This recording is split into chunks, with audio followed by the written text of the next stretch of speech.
بسم اللہ الرحمن الرحیم۔ السلام علیکم۔ اب جتنے ویورز بھی ہمارے اس چینل پر نئے ہیں وہ ہمارے چینل کو ضرور سبسکرائب کریں تاکہ ہر نئی آنے والی ویڈیو آپ تک فوری پہنچ جائے۔ جی ویورز، یتیم اس بچے کو کہتے ہیں جو بچپن ہی میں اپنے ماں باپ کے شفقت و محبت اور ان کے سدا بہار خنک سائے سے محروم ہو گیا ہو۔ بے شک ماں باپ ہی مستقبل کے معمار اور مخلص و مہربان مربی ہوتے ہیں۔ ایسی تربیت کرتے ہیں کہ بچہ ہوش سنبھالتے ہی اپنے پاؤں پر کھڑا ہو جاتا ہے اور فیض تربیت اور برکت صحبت کے باعث منازل ارتقاء طے کرنے لگتا ہے۔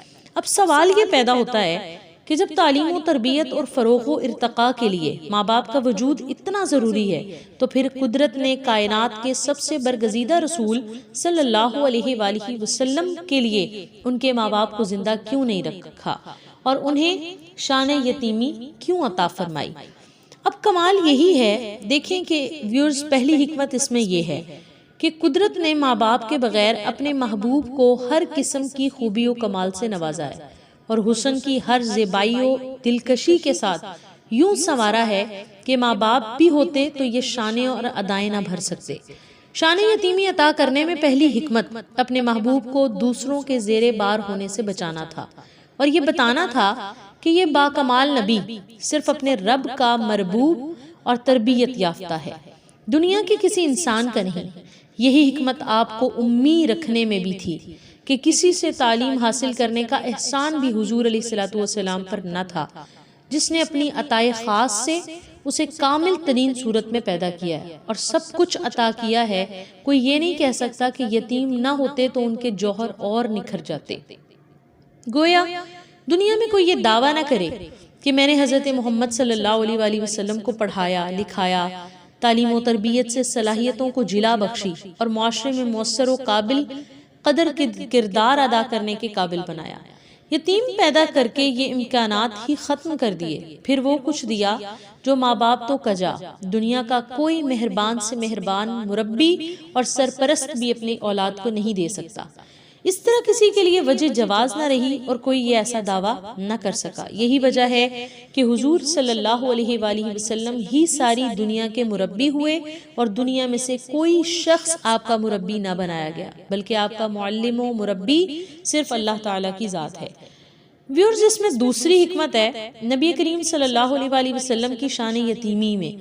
دوسری حکمت یہ ہے کہ اللہ تعالیٰ نے حضور صلی اللہ علیہ وآلہ وسلم کو عالمین کے لیے رحمت بنایا ہے اور جتنے یتیم ہیں، مسکین ہیں، رحمت و کرم کے سب سے زیادہ مستحق ہیں۔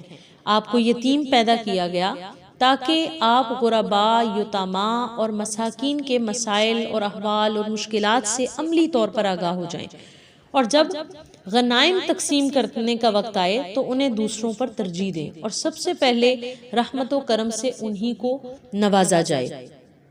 اس شان یتیمی میں اس حقیقت کا اعلان تھا کہ یہ نبی جن غریبوں، یتیموں، محتاجوں اور دکھی انسانیت کے لیے نوید انقلاب بن کر آیا ہے، وہ خود بھی اسی حال سے گزرا ہے اور اسے معلوم ہے کہ یتیمی کیا ہے۔ اس لیے جب یہ دکھی اور مجبور و بے کس انسانیت کو بحال کرنے اور اسے اس کا حق دلانے کی بات کرے گا تو یہ آواز اس کے صرف گلے سے نہیں بلکہ روح سے اٹھ رہی ہوگی۔ ویورز، تیسری حکمت ہے کہ اگر حضور صلی اللہ علیہ وآلہ وسلم کے والدین کریمین دنیا میں بقید حیات رہتے تو دوسرے بھائی کا پیدا ہونا بھی خارج از امکان نہیں تھا۔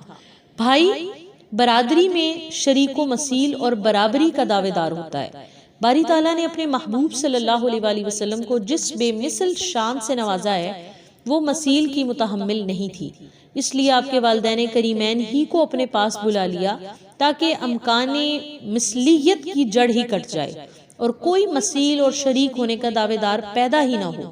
اس طرح کی حکمت آپ صلی اللہ علیہ وآلہ وسلم کے صاحبزادوں میں سے کسی کے جوان نہ ہونے اور بچپن میں ہی وفات پا جانے میں بھی چھپی ہوئی ہے، کیونکہ دیگر انبیاء کے جو بیٹے بالغ اور جوان ہوئے اکثر نبی ہوئے اور نبوت کا سلسلہ انہی کی اولادوں میں چلتا رہا۔